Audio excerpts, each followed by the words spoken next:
എടുത്ത് വെച്ചിരിക്കുന്നു. എനിക്ക് തണുത്തു പോവും. ബാലേന്ദ്രൻ, നിനക്കെന്താണ് ഞാൻ ഈ പറയണത് അങ്ങോട്ട് മനസ്സിലാവുന്നത്? ഇവിടെ നമ്മളൊരു ബിസിനസ് ചെയ്യുമ്പോ അതിൽ ലാഭം കിട്ടിയില്ലെങ്കിൽ പിന്നെ എന്തിനാണ് നമ്മൾ ഈ ബിസിനസ്സും കൊണ്ട് നടക്കണത്? അതൊന്നും പറഞ്ഞാൽ നടക്കൂല. നീ ഒരു കാര്യം ചെയ്യ്, ഒന്നുകൂടെ ആലോചിച്ചിട്ട് എന്നെ വിളി. പിന്നെ അല്ല. ഓ, പറയുന്ന കേട്ടാ തോന്നുന്നു നിങ്ങൾ ചെയ്ത ബിസിനസ്സിലൊക്കെ ഭയങ്കര ലാഭം കിട്ടിയെന്നാണല്ലോ.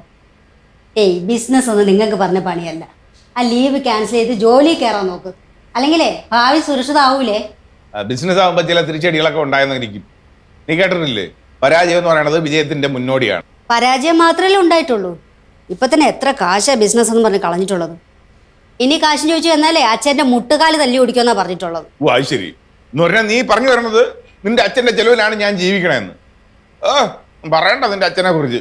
പണ്ടങ്ങാണ്ട് കുറെ തരികിട പണിയൊപ്പിച്ച് കുറച്ച് കാശുണ്ടാക്കി, എന്നിട്ട് അത് ചെലവാക്കാതെ കൂട്ടി വെച്ച് ആർക്കും കൊടുക്കാതെ പിന്നെയും കൂട്ടി അതിന്റെ പലിശയ്ക്ക് കൊടുത്ത് കുറെ കൂടെ പൈസ ഉണ്ടാക്കി. ഓ, അത് ഭയങ്കര കാര്യം തന്നെ. അത് എന്താ വലിയ കാര്യമില്ലേ? 2 വീട് അച്ഛൻ എനിക്ക് തന്നത്. ഈ വീടുള്ളോട് നമ്മൾ താമസിച്ചു പോന്നു. മറ്റേ വീടിന്റെ വാടക വാങ്ങിച്ച് ചെലവ് കഴിഞ്ഞു പോന്നു. വലിയ കാര്യം തന്നെയാ. അങ്ങനെ സഹിക്കണേനെ. സത്യത്തിൽ ഇതൊന്നും പോരാ എനിക്ക്. എന്റെ സ്ഥാനത്ത് വേറെ വല്ലവനുമാണ് നിന്നെ കെട്ടിയിരുന്നെങ്കിലും എന്നെ അങ്ങേരെ അടിച്ചു ഒന്ന് കെട്ടിത്തൂക്കിയനെ. പിന്നെ ഇങ്ങനെയുണ്ടോ ഒരു വെറുപ്പിക്കല്? ഞാൻ ആദ്യമായിട്ടാണ് ഇങ്ങനത്തെ ഒരു വെറുപ്പിക്കൽ. അച്ഛനാ? എടി, ഇങ്ങനെന്തിട്ട് വല്ല ചാത്ത സേവയുണ്ടോ? അങ്ങനെ കുറിച്ച് പറഞ്ഞതേ ഉള്ളൂ, അപ്പോഴൊക്കെ അങ്ങനെ വിളിക്കുകയും ചെയ്യും. ഹലോ അച്ഛാ, എന്തുണ്ട് വിശേഷം? ഇങ്ങോട്ട് വരുന്നോ? ആ ആ, ശരി ശരി. അയ്യോ, അച്ഛൻ ഇങ്ങോട്ട് വരുന്നു. അവിടെ നിന്ന് ഇറങ്ങിയത്. എന്തിനാണ് ഇപ്പൊ അങ്ങനെ ഇങ്ങോട്ട് കയറി കെട്ടിയെടുക്കണത്? പുതിയ വാടകക്കാരെ കാണണമെന്ന്, അവർ വീട്ടിലോട്ട് പോകണമെന്ന്. കാണാന്നാ? ആ ബെസ്റ്റ്. ആ ജോർജ് കുട്ടി ഇന്ന് തന്നെ പെട്ടിയും കിടക്കൊക്കെ എടുത്തോണ്ട് പോകും. ഓ, ഇതിനു മുമ്പുള്ള 2 കാര്യം അറിയാലോ. ആ ബാഹുലയം കോൺട്രാക്ടർ ആണെങ്കിൽ അന്നത്തെ ദിവസം തന്നെ പെട്ടി എടുത്തോണ്ട് പോയി. ആ ബഷീർ ആണെങ്കിൽ എന്നെ തല്ലാതെ വിട്ടിട്ട് പോയത് ഭാഗ്യം. എടി, നീ എന്തെങ്കിലും പറഞ്ഞാൽ ഇങ്ങോട്ട് വരവൊന്ന് മുടക്ക്. ഞാൻ പറഞ്ഞ അച്ഛൻ കേൾക്കുമെന്ന് തോന്നുന്നുണ്ടോ? പിന്നെ കുട്ടിയുടെ ഒരു കാര്യം ചെയ്. ആ ജോർജ് കുട്ടി വിളിച്ച് കാര്യം പറ. ജോർജ് കുട്ടി വിളിച്ച് ഞാൻ എന്തോ പറയാ? ഉള്ള കാര്യം പറഞ്ഞ, അല്ലെങ്കിൽ സംഗതി എല്ലാം കുളമാവേ. പറ.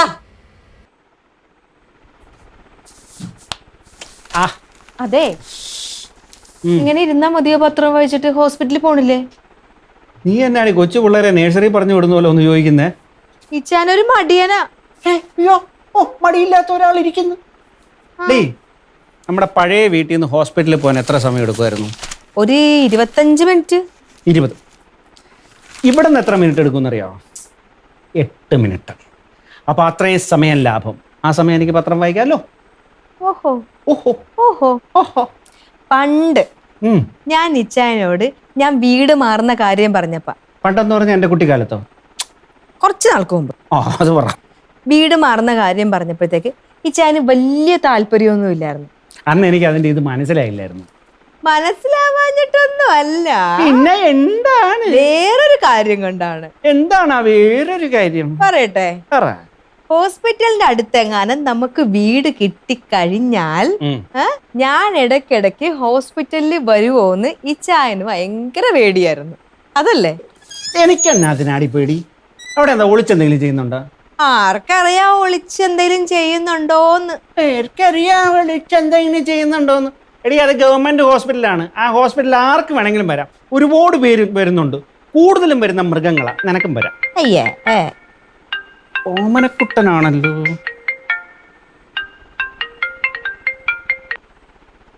ഹലോ ജോർജ് കുട്ടി, ഞാനാ. പറഞ്ഞോ. എടാ, ഒരു പ്രശ്നം വരുന്നുണ്ട്. പ്രശ്നം? ലംബോദരൻ മാഷ്. ലംബോദരൻ മാഷോ? അതായിരുന്നു ചോദിച്ചു കഴിഞ്ഞാൽ എന്റെ ആദരണീയനും പൂജനീയമായിട്ടുള്ള ബഹുമാനപ്പെട്ട അമ്മായി അച്ഛൻ. അയ്യോ, എടേ, രാവിലെ ഫോൺ വിളിച്ച് പറഞ്ഞതാ. വിളിച്ച് പറഞ്ഞ സമയം വെച്ച് 7 നിമിഷം ഇങ്ങോട്ട് കെട്ടിയെടുക്കാനുള്ള സമയമായിട്ടുണ്ട്. ഇവിടെ വന്ന് കയറി കഴിഞ്ഞാൽ പിന്നെ നേരെ അങ്ങോട്ടായിരിക്കും. അത് നീ പേടിക്കണ്ട, ഞാൻ മാനേജ് ചെയ്തോളാം. നീ മറ്റേ കാട്ടത്ത് പുറത്തിറങ്ങണ ചില ആനകളുണ്ടല്ലോ, അരിക്കൊമ്പൻ ചക്കക്കൊമ്പൻ, അതിനെയൊക്കെ മാനേജ് ചെയ്യാന്ന് പറഞ്ഞാൽ ഞാൻ വിശ്വസിക്കാം. പക്ഷെ ഇത് അങ്ങനെയൊന്നും മെരുകുന്ന ആളല്ലളിയാ. അത് കുഴപ്പമില്ല, ഞാൻ നോക്കിക്കോളാം. എടാ, ഇതിനു മുമ്പ് അങ്ങേര് ആ വീട്ടിലോട്ട് വന്ന് കയറിയപ്പോഴെല്ലാം അവിടെയുള്ള വാടകക്കാര് എടുത്തിയാടി സ്ഥലം വിട്ടിട്ടുണ്ട്. എന്റെ പൊന്നളിയ, നീ അങ്ങനെ എടുത്തിയാടി തീരുമാനമൊന്നും എടുത്ത് മാറിക്കളയല്ലേ? ഇല്ലെന്ന്, ഞാൻ നോക്കിക്കോളാന്ന്. നീ വെച്ചോ. ഓക്കേടാ, ഓക്കെ ഓക്കെ. എന്തു വെച്ചാ? ഒരു അപകടം വരുന്നുണ്ട്. ഏതപകടം? ലംബോദരൻ മാഷ്. അതാര്? സുലോചനയുടെ അച്ഛൻ. ഈ വീടിൻ്റെ യഥാർത്ഥ ഉടമ. അതിനെന്താ അയാൾ വന്നാ കുഴപ്പം? ഒരു പ്രത്യേക സ്വഭാവക്കാരനാണ്. എല്ലാത്തിലും കയറി ഇടപെട്ട് ന്യായവും നീതിയൊക്കെ പറഞ്ഞോളെ. അത് നല്ല കാര്യല്ലേ? അധികമായാൽ അമൃതും വിഷമെന്ന് കേട്ടിട്ടുണ്ടോ? ഇയാൾ ഒരു ഇച്ചിരി അധികമാണ്. മാഷാണോ? നാട്ടുകാരെയൊക്കെ ന്യായവും നീതിയും പഠിപ്പിക്കാൻ ഇറങ്ങി അവരിട്ട് കൊടുത്ത പേരാ മാഷെന്ന്. അച്ചടി ഭാഷയല്ല വഴക്കുണ്ടാക്കുന്നത്. ഇലക്ഷനൊക്കെ നിന്നിട്ടുണ്ട്, കെട്ടിവെച്ച കാശ് പോലും കിട്ടിയിട്ടില്ല, തോറ്റു. അതിനെന്താ ഇത്ര പേടിക്കുന്നത്? അയാൾ ഇങ്ങോട്ട് വരട്ടെ. അവര് പറഞ്ഞ പൈസ കൃത്യമായിട്ട് അഡ്വാൻസ് ആയിട്ട് കൊടുത്തിട്ടല്ലേ നമ്മളിവിടെ താമസിക്കാൻ തുടങ്ങിയിട്ട്. പിന്നെന്താ വന്ന കുഴപ്പം? എന്നാൽ അങ്ങനെ ഒരു പ്രത്യേക സ്വഭാവക്കാരനാണ്. എന്തെങ്കിലും ഒരു കാര്യത്തിന് വഴക്കിടാൻ തുടങ്ങിക്കഴിഞ്ഞാൽ അവർ ആ വീട് ഒഴിഞ്ഞു പോയിട്ടേ ഉള്ളൂ. പ്രായമൊക്കെ ആയില്ലേ, തിരിച്ചൊന്നും പറയാനും പറ്റത്തില്ല. ഒന്നും അത് സുലോചനയുടെ അച്ഛൻ. ഈ സുലോചനയുടെ അച്ഛൻ എന്ന് പറയുമ്പോൾ എന്ത് ഇത്ര പ്രത്യേകത? പിന്നെ ഒരു പ്രത്യേകതയില്ല. സുലോചനയുടെ അച്ഛൻ ഇപ്പൊ കറക്റ്റായോ? അത്ര കറക്റ്റ്. ഇതിനെ ചൊല്ലി വഴക്ക് നമുക്ക് പിന്നെ ഉണ്ടാക്കാം. തൽക്കാലം ഈ കുരിശിനെ എങ്ങനെ ഒഴിവാക്കാൻ നമുക്കൊന്ന് ആലോചിക്കണം. ഡോക്ടറെ ദേ അങ്ങേര് വന്നു. ഇത് അങ്ങേരല്ലേ? ഇത് ഒച്ച കേട്ടാ അറിയത്തില്ല ആ പവിത്രനാന്ന്. ആ ശരിയാ, ഞാൻ അങ്ങേരെ കുറിച്ച് ഞാൻ പോയി ചിന്തിച്ചു. നോക്കത്തില്ല, ടച്ചാൻ പോച്ചല്ലോ. കറക്റ്റ് ടൈമിങ്ങിനാ വന്നേ. ആ സാറേ നമസ്കാരം. നമസ്കാരം. ഞാനൊരു വലിയൊരു സംഭവം പറയാൻ വേണ്ടി വന്നാ. സംഭവം അവിടെ നിൽക്കട്ടെ. ഈ വീട്ടിലേക്ക് ഒരു കുരിശ് വരുന്നുണ്ട്. അതിനെ എങ്ങനെ നേരിടുമെന്ന് ആലോചിച്ച് നിൽക്കുക. എന്നാ കുരിശ്? ആലീസിന്റെ വീട്ടിൽ നിന്ന് ആരെങ്കിലും വരുന്നുണ്ടോ? അവള് കേൾക്കണ്ട കേട്ടാ. പവിത്രന്റെ തലയിൽ ഒലക്കെടുത്തടിക്കും. അപ്പൊ പിന്നെ സാറ് പറയാം, എന്നാ പ്രശ്നം എന്നാ? ഈ വീട്ടിന്റെ ഓണർ ഓമനക്കുട്ടനെ, ഓമനക്കുട്ടന്റെ ഭാര്യയുടെ അച്ഛൻ ലംബോദരൻ മാഷ് അങ്ങേര് ഇങ്ങോട്ട് വരുമെന്ന് പറഞ്ഞു. അങ്ങേരാണെങ്കിൽ വാക്ക് പറഞ്ഞ വാക്കാ, വരൂന്ന് പറഞ്ഞാൽ വന്നിരിക്കും. എന്റെ സാറ് ഇതൊന്നും ഓർത്ത് സാറ് ടെൻഷൻ അടിക്കേണ്ട ആവശ്യമൊന്നുമില്ല. ലംബോദരൻ മാഷ് വരുവോ വരാതിരിക്കുവോ ഇതൊക്കെ എന്തിനാ സാറ് ഓർത്ത് ടെൻഷൻ അടിക്കുന്നത്? അപ്പൊ അങ്ങേര് വരില്ലേ? വരില്ല എന്നല്ല, വന്ന് കഴിഞ്ഞു. ഞാൻ പാപ്പച്ചൻ ചേട്ടന്റെ കടയിൽ നിന്ന് ചായ കുടിച്ചോണ്ടിരിക്കുവായിരുന്നു. ഓമനക്കുട്ടന്റെ വീട് ലക്ഷ്യമാക്കി നീങ്ങുന്നു. ആ സമയം നേരെ വെച്ചടിച്ച് ഞാൻ ഇങ്ങ് പോകും. ചേട്ടാ, നിങ്ങളുടെ രണ്ടുപേരുടെയും വർത്താനം കേട്ടാത്തോന്ന് ഇങ്ങോട്ട് വരുന്ന ഏതോ ഒരു ഭീകര ജീവിയാണെന്ന്. അയാൾ വരുകയോ വരാതിരിക്കോ ചെയ്യട്ടെ, നമ്മളായി നമ്മുടെ പാടായി. ചോദിച്ച കാശ് അഡ്വാൻസ് ആയിട്ട് എണ്ണി കൊടുത്തിട്ടാ നമ്മൾ ഇവിടെ താമസിക്കുന്നത്. അതൊക്കെ പറഞ്ഞാൽ മനസ്സിലാവുന്നവരോട് പറയേണ്ട ന്യായങ്ങളാ. മാഷിന്റെ അടുത്ത് ഇതൊന്നും നടക്കുകയല്ല. പുള്ളിക്കെല്ലാം കൃത്യമായിട്ട് നടക്കണം. അണുവിട തെറ്റിയാൽ പുള്ളിയുടെ മാട്ട് മാറും. അത് അയാളുടെ വീട്ടില്, ഇത് നമ്മുടെ വാടക വീട്. ഇവിടെ ഇതൊന്നും നടക്കൂല. നടക്കുവോ നടക്കാതിരിക്കുവോ? ഞാനൊരു കാര്യം പറയുമല്ലോ. പുള്ളിയെക്കുറിച്ച് കേട്ടറിഞ്ഞ രണ്ട് കാര്യങ്ങൾ ഞാൻ അങ്ങ് പറയാം. ഈ കേട്ടറിഞ്ഞ കാര്യമെന്ന് പറയാൻ്റെ കാര്യം എന്താണെന്ന് വെച്ചാൽ പുള്ളിക്കാരൻ എനിക്ക് നേരിട്ട് കണ്ട് പരിചയമില്ല. ഇനി അത് സത്യമാണോ ഇല്ലയോ എന്ന് അറിയണമെന്നുണ്ടെങ്കിൽ പുള്ളിയെ നേരിട്ട് കണ്ടാലേ നമുക്കറിയാനും പറ്റുമോ. പത്രം പറയും. അതായത് നേരത്തെ ഈ വീട്ടിൽ താമസിച്ചുകൊണ്ടിരുന്ന ഒരു കോൺട്രാക്ടറാണ് ബാഹുലയൻ. ഈ കോൺട്രാക്ടർ ഒരു ദിവസം ഈ വീടിന്റെ മുറ്റത്തിട്ട് കാറ് കഴുകിക്കൊണ്ടിരുന്നപ്പം ഈ ലംബോദരൻ മാഷ് കയറി വരുക. ഈ കാറ് കഴുകുന്നതുകൊണ്ട് പുള്ളി അങ്ങോട്ട് ബഹളം തുടങ്ങി. പുള്ളി പറയുക, ഈ വീട്ടിൽ താമസിക്കുന്നവർക്ക് കുടിക്കാനും കുളിക്കാനും അല്ലാതെ മറ്റൊരു ആവശ്യത്തിനും വെള്ളം എടുക്കരുതെന്നും പറഞ്ഞ് പിന്നെ അങ്ങ് ബഹളമായി. ആഹാ, ഇതെന്തൊരു ന്യായം? പിന്നെ കാർ എവിടെ കൊണ്ടുപോയിട്ട് കഴുകും? ഒന്നും പുള്ളിയോട് ചോദിക്കരുത്. അവസാനം ഇവിടെ കിടന്നുണ്ട് ബഹളമായി, സംസാര വിഷയമായി. പുള്ളിയുടെ വായി തോന്നി അച്ചടി ഭാഷയെല്ലാം വിളിച്ചു പറഞ്ഞ് പ്രശ്നമായി. നാട്ടുകാർ കൂടി അവസാനം കോൺട്രാക്ടർ പറഞ്ഞു, ഞാൻ ഇനി ഇവിടെ ഇല്ല, ഈ വീട് ഒഴിഞ്ഞേക്ക് വന്ന് പറഞ്ഞ് പുള്ളി തലം വിട്ടുപോയി. അത് അങ്ങേർക്ക് ചോണയില്ലാഞ്ഞിട്ട്. അത് ചോണയില്ല എന്നിട്ട് ഇനി അടുത്ത കേസ് കേൾക്ക്. രണ്ടാമതൊരു കൂട്ടർ ഇവിടെ വാടകയ്ക്ക് താമസിക്കാൻ വേണ്ടി വന്നു. പാട്ട് ശബ്ദത്തിൽ വെച്ചു എന്നും പറഞ്ഞുകൊണ്ട് ഭയങ്കര പരാതി. നാട്ടുകാർക്ക് പരാതിയില്ല, പുള്ളിക്ക് മാത്രമേ പരാതിയുള്ളൂ. അതെന്ത് പരാതി? പുള്ളി പറയുന്നത് എന്താന്ന് വെച്ച് കഴിഞ്ഞാൽ, ശബ്ദബീജികൾ ശക്തിയിൽ ഭിത്തി ചെന്നടിച്ചാൽ കെട്ടിടത്തിന് കേടുവരും, ശാസ്ത്രമാണത്രയെന്ന്. അങ്ങനെ ഒരു ശാസ്ത്രം ഇല്ല. എന്നാൽ ലംബോദരൻ മാഷിന്റെ കയ്യിൽ അങ്ങനെ ഒരുപാട് ശാസ്ത്രങ്ങളുണ്ട്. സംഗതി ന്യായം നമ്മുടെ പക്ഷത്താണെങ്കിലും പുള്ളിയോട് തർക്കിച്ചു തുടങ്ങിയാൽ നാട്ടുകാർ ആ നിമിഷം നേരം കൊണ്ട് സ്ഥലം വിടും. അപ്പൊ അവൻ പറഞ്ഞത് ശരിയാ. ഇയാള് കാരണം ഇവിടെ വാടകക്കാര് നിർക്കാത്തത്. ഇനി ഈ കുരിശിനെ എന്തോ ചെയ്യും? ഏതായാലും ഓമനക്കുട്ടന്റെ വീട്ടിൽ ഇദ്ദേഹം വന്നിട്ടുണ്ടെങ്കിൽ ലംബോദരൻ മാഷ് ഇവിടെയും വരും.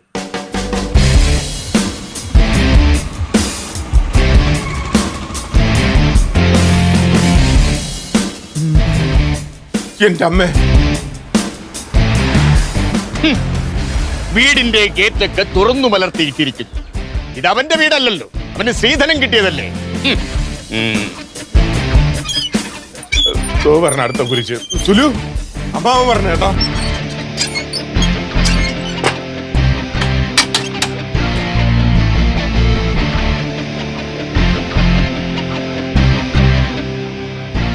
മാവാ, എങ്ങനെ ഉണ്ടായിരുന്നു യാത്രയൊക്കെ? സുഖമായിരുന്നോ? 1 കിലോമീറ്റർ അപ്പുറമുള്ള എന്റെ വീട്ടിൽ നിന്നും നടന്നാണ് ഞാൻ ഇവിടം വരെ വന്നത്. ആ യാത്ര സുഖമായിരുന്നോ എന്നാണ് നീ ചോദിച്ചത്. അങ്ങനെയല്ല, നമ്മളൊരാളെ കാണുമ്പോ എന്തെങ്കിലുമൊക്കെ ചോദിക്കണ്ടേ, ഞാൻ അങ്ങനെ ചോദിച്ചെന്നേ ഉള്ളൂ. ഞാൻ നിന്റെ ആരാ? അമ്മാവേ. നോക്കൂ, അപ്പോൾ ഭാര്യാപിതാവ്. അപ്പോൾ ഒരു ഭാര്യാപിതാവിനോട് സംസാരിക്കുന്നത് പോലെ വേണം ഒരു മരുമകൻ എന്നോട് സംസാരിക്കാൻ. അനാവശ്യമായ കുശലാന്വേഷണം എനിക്കിഷ്ടമല്ല. നിന്നോട് ഞാൻ പലവട്ടം പറഞ്ഞിട്ടുണ്ട് ആ ഗേറ്റ് തുറന്നിടരുത്. ഇന്നും നീ അത് തന്നെ ആവർത്തിച്ചു. അമ്മാവ സോറി അമ്മാവ, ഞാൻ ശ്രദ്ധിച്ചില്ല. അച്ഛാ ആ മോളെ, നിന്നോട് ഞാൻ പലവട്ടം പറഞ്ഞിട്ടുണ്ട് ഈ വീട്ടിലെ കാര്യങ്ങൾ വളരെ ഉത്തരവാദിത്വത്തോടു കൂടി നോക്കി നടത്തണമെന്ന്. പക്ഷേ നീ അത് തെറ്റിച്ചു. ഇന്നും ആ ഗേറ്റ് തുറന്നു തന്നെ കിടന്നു. ഇവനിതിലൊന്നും ഉത്തരവാദിത്വമില്ല. നീയെങ്കിലും അത് ശ്രദ്ധിക്കണ്ടേ? ആ ഗേറ്റ് തുറന്നിടുന്ന എന്താ കുഴപ്പം അച്ഛാ? ഞാൻ നിന്റെ ആരാണ്? അച്ഛൻ. അച്ഛൻ. അപ്പോൾ ഒരു മകൾ അച്ഛനോട് സംസാരിക്കുന്നത് പോലെ വേണം എന്നോട് സംസാരിക്കാൻ. വെറുതെ തർക്കുത്തരം പറയരുത്. അമ്മാവൻ വരണം. അത് പോയി ഇതിന്റെ കൈ കൊണ്ടുണ്ടാക്കിയ ഒരു ഊണൊക്കെ കഴിക്കുമ്പോ ഈ ക്ഷീണമൊക്കെ അങ്ങ് മാറും. അത്ര കൈപ്പുണ്യമല്ലേ? ഡേയ്, നീ ഇവളെ കാണുന്നതിന് മുമ്പേ, വർഷങ്ങൾക്ക് മുമ്പേ ഞാൻ ഇവളെ കണ്ടു തുടങ്ങിയത്. അതുകൊണ്ട് നീ എന്നെ പഠിപ്പിക്കണം. രണ്ടുപേരും എന്റെ പൊന്നെ, എത്രയോ നല്ല മനുഷ്യരുടെ തലയിൽ ഇടി വീണ്. എന്നാ ഇതിന്റെ തലയിൽ തലയിലാണെങ്കിൽ ഇഷ്ടം പോലെ സ്ഥലമുണ്ട്. അതങ്ങനെ വല്ലവരും ഗൾഫിൽ നിന്ന് ഫ്രീ ആയിട്ട് കൊണ്ടുവരുന്ന ടി വിയിലല്ലേ ഇടി വീഴുള്ളൂ.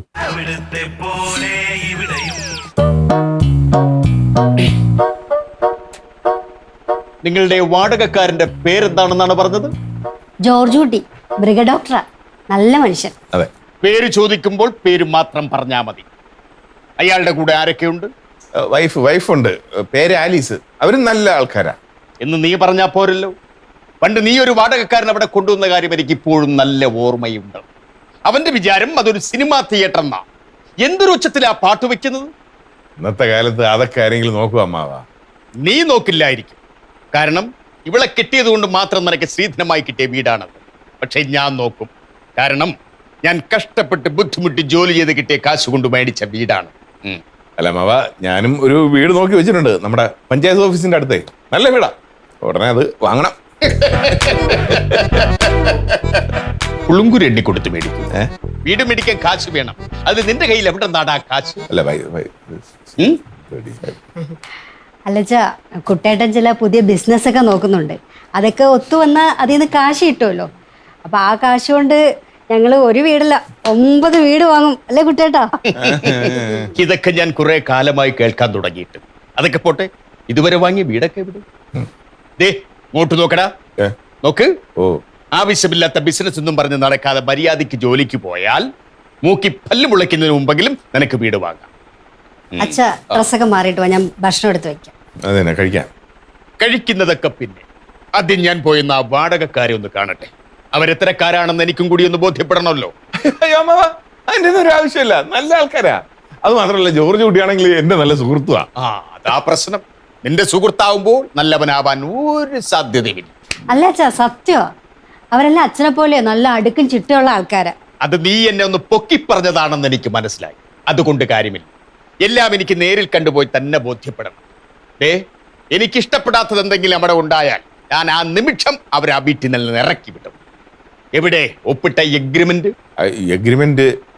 എഗ്രിമെന്റ് ജോർജ് കുട്ടിയുടെ കയ്യിലിരിക്കുന്നു. കോപ്പി വാങ്ങിക്കാൻ മറന്നുപോയി. അവന്റെ കയ്യിൽ ഇരിക്കാനാണെങ്കിൽ പിന്നെ എന്തിനാണ് എഗ്രിമെന്റ് എഴുതിയത്? ഓമനക്കുട്ടാ, വര വര നീ മണ്ടനാണെന്ന് തെളിയിച്ചു കൊണ്ടിരിക്കുക. കഷ്ടം.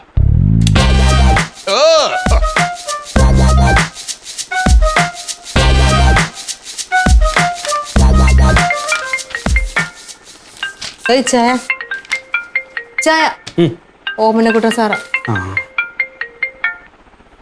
ഓമനക്കുട്ട. ഹലോ അളിയ, ഞാനാ. എന്തായി പറ. എന്റെ പൊന്നളിയ, അമ്മാവൻ അങ്ങോട്ട് വന്നിട്ടുണ്ട്. ആണോ? ഞാനും സുലുവും കൂടെ മാക്സിമം വരാതിരിക്കാനൊക്കെ തടഞ്ഞു നോക്കി. നടന്നില്ല, നമ്മളെ കയ്യിൽ നിന്നില്ല. കുഴപ്പമില്ല, ഞാൻ നോക്കിക്കോളാന്ന്. എന്റെ പൊന്നു ജോർജ് കുട്ടി, എങ്ങനെയെങ്കിലും ഒന്ന് മാനേജ് ചെയ്തോണാളിയാ. ഞാൻ ഏറ്റുവന്നേ. ഓക്കേടാ, ഓക്കെ. ലംബോദരം മാഷ് വരുന്നുണ്ടെന്ന്. ദേ പിന്നെയും തുടങ്ങി ഇച്ചായന് വെപ്രാളം. എന്തിനാ ഇച്ചായ ഒരാളെ ഇങ്ങനെ പേടിക്കുന്നത്? ഇച്ചായന്റെ ഈ പേടി കണ്ട ആരെങ്കിലും വിചാരിക്കും അങ്ങേരുടെ എന്തോ കക്കുകയോ മോഷ്ടിക്കുകയോ ചെയ്തിട്ടുണ്ടെന്ന്. ഒരു കാര്യമില്ലാതെ ഒരാളെ ഇങ്ങനെ പേടിക്കേണ്ട യാതൊരു കാര്യമില്ല കേട്ടാ. പേടിയല്ലടി. ഈ ഓമനക്കുട്ടനും സുലോചന നമുക്ക് വേണ്ടപ്പെട്ടവരല്ലേ. ഈ വരുന്നത് സുലോചനയുടെ അച്ഛനും. എന്തെങ്കിലും ഉടക്ക് പറഞ്ഞ് നമ്മൾ എന്തെങ്കിലും തിരിച്ചു പറഞ്ഞാൽ പറയാൻ പാടില്ല. താനും ദേഷ്യപ്പെടാൻ പോലും പറ്റത്തില്ല. അതിന് ദേഷ്യപ്പെടേണ്ട ആവശ്യമൊന്നും വന്നില്ലല്ലോ. വന്നോ? ഇതിപ്പോ കേട്ടെടുത്തോളം ആ മാഷ് നല്ല മാന്യമായിട്ടേ നമ്മളോട് പെരുമാറത്തുള്ളൂ. തിരിച്ചും നമ്മൾ അങ്ങനെ തന്നെ പെരുമാറണം. അപ്പൊ പിന്നെ പ്രശ്നം തീർന്നില്ലേ? ഇച്ചാൻ എന്ത് സമാധാനായിട്ടിരുന്ന ഒരു കുഴപ്പം ഉണ്ടാകത്തില്ല. ഇതെന്തൊരു കഷ്ടമാണ്, കൊച്ചു പിള്ളേരെ പോലെ കിടന്ന് വെപ്രാളപ്പെട്ടുകൊണ്ടിരിക്കുന്നത്. ഇതിപ്പോ എന്ന് തുടങ്ങിയോ ഈ വെപ്രാളം?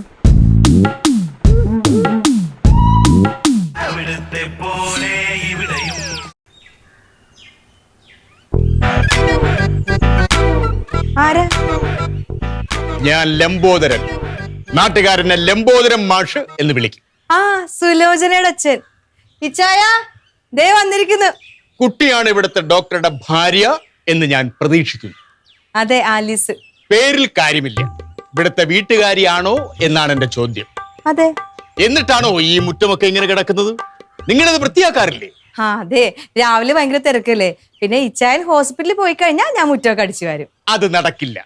പുലർച്ചെ എണിച്ച് വീടും പരിസരവും വൃത്തിയാക്കുക എന്നതാണ് ഒരു ഭാര്യയുടെ ഉത്തരവാദിത്വം.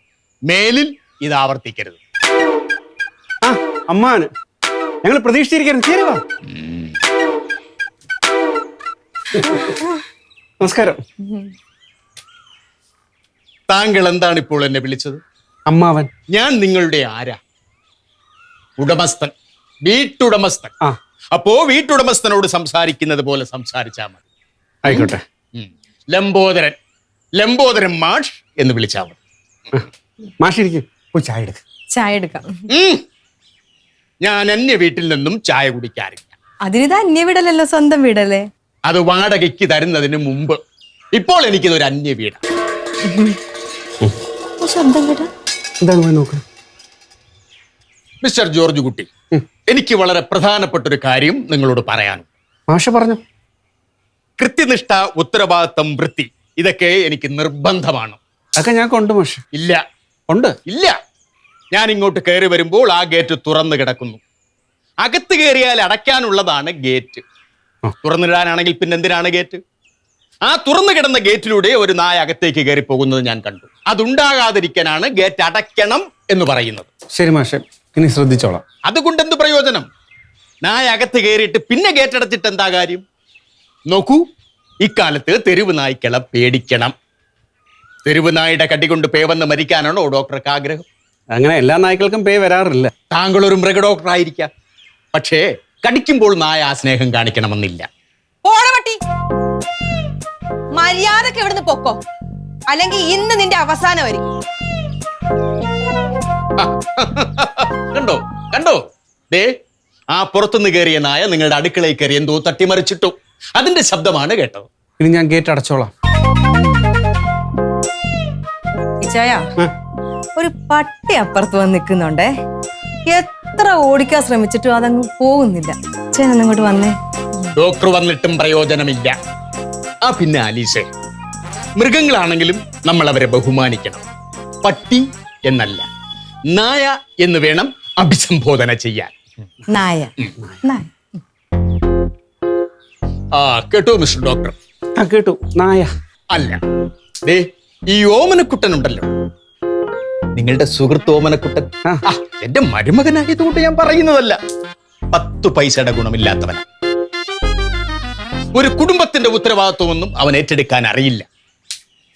നിങ്ങൾ അങ്ങനെയല്ല എന്ന് ഞാൻ വിശ്വസിക്കുന്നു. അങ്ങനെയാണെന്ന് എനിക്ക് ബോധ്യപ്പെട്ടാൽ ആ നിമിഷം നിങ്ങളെ ഞാൻ ഇവിടുന്ന് ഇറക്കി വിടും. മര്യാദക്ക് ഇവിടുന്ന് പൊക്കോ. ഇനി ഇവിടെ നിന്ന് താളം ചവിട്ടിയ നിന്റെ മുഖത്ത് ഞാൻ ചൂടുവെള്ളം കോരി ഒഴിക്കും. ഡോക്ടർ, മറ്റു ചില കാര്യങ്ങൾ കൂടി എനിക്ക് ചോദിക്കാനുണ്ട്.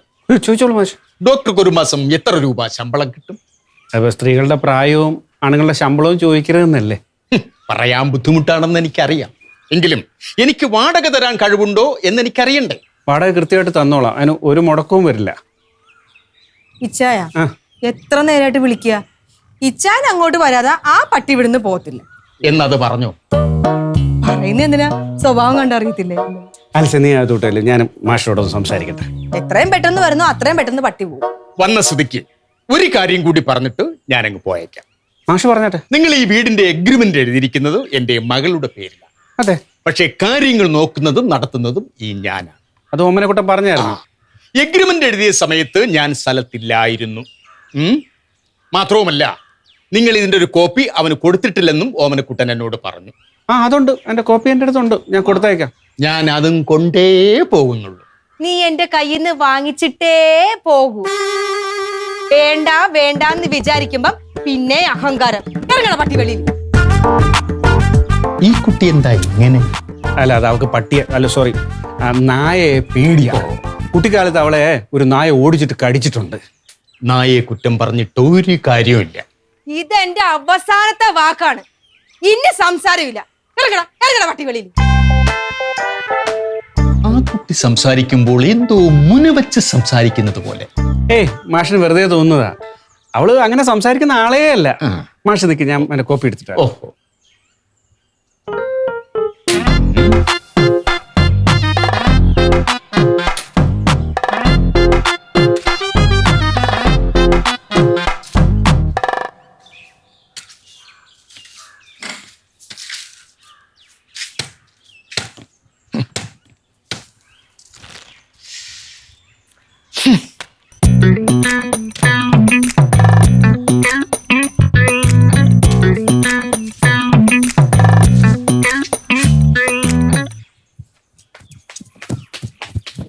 എടാ പട്ടി.